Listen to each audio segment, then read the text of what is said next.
je m'appelle Ivan Pev, je suis illustrateur en freelance à Paris. J'avais promis à mes parents que j'allais me mettre en agence. En fait, j'avais pas du tout postulé en agence. Ce qui s'est passé, c'est que j'ai eu un premier contrat qui est tombé en septembre, et à partir de là, je me suis dit, bon, bah, je vais peut-être essayer de travailler pour moi, quoi. C'est une fille qui m'a demandé d'illustrer un bouquin.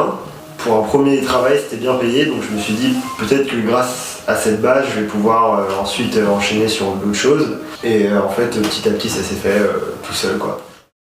Alors, mes premiers investissements pour être freelance, un ordi que je peux avoir chez moi constamment, beaucoup de tubes de gouache, d'acrylique, d'aquarelle, beaucoup de pinceaux, énormément de pinceaux, et surtout vraiment beaucoup de carnets et de feuilles blanches. Sur une feuille blanche ou sur un carnet, il faut constamment noter ses idées. C'est un truc qu'on m'a appris pendant toute ma scolarité. Il faut faire constamment sa gymnastique créative. Le signe qu'on va voir dans la rue, pourquoi il a été fait comme ça, pourquoi cette couleur, et constamment se poser des questions, vraiment regarder ce qui nous entoure au quotidien. En termes d'idées, on peut trouver des choses vraiment drôles et intéressantes à faire.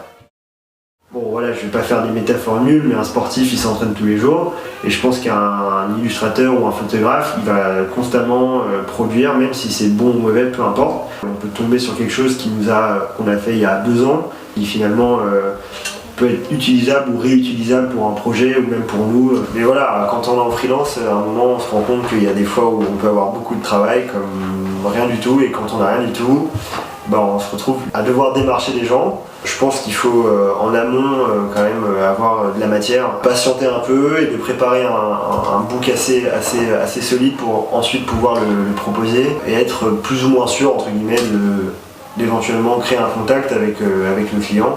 On peut se retrouver à être un peu ridicule devant des boîtes ou des clients.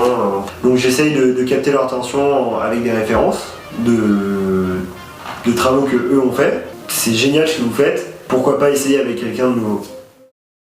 Si ça va, le syndrome de la feuille blanche, terrible. C'est les pires moments quand on a une feuille blanche devant soi et qu'on sait pas quoi faire et qu'on cherche cette espèce d'idée qui doit être quelque part ici dans l'air. Si on la cherche, ça marchera pas. Moi, dans ces moments, en fait, je pars de chez moi. Le meilleur remède à ça, la feuille blanche, c'est d'aller voir une expo ou de sortir juste dehors et de becqueter le monde, entre guillemets. Alors, est-ce que j'ai une identité de marque? Ça, c'est vraiment une bonne question. Il y a un personnage que j'ai sur le côté qui s'appelle Travis.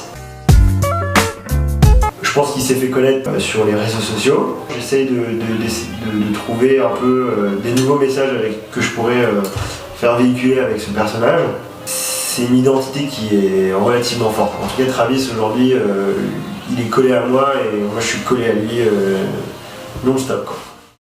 Une citation que j'ai qui m'a vraiment marqué, c'est voilà, je fais une dédicace à ma mère. C'est une citation de Winston Churchill. Un pessimiste voit des difficultés dans chaque opportunité. Il y aura toujours des déceptions, hein.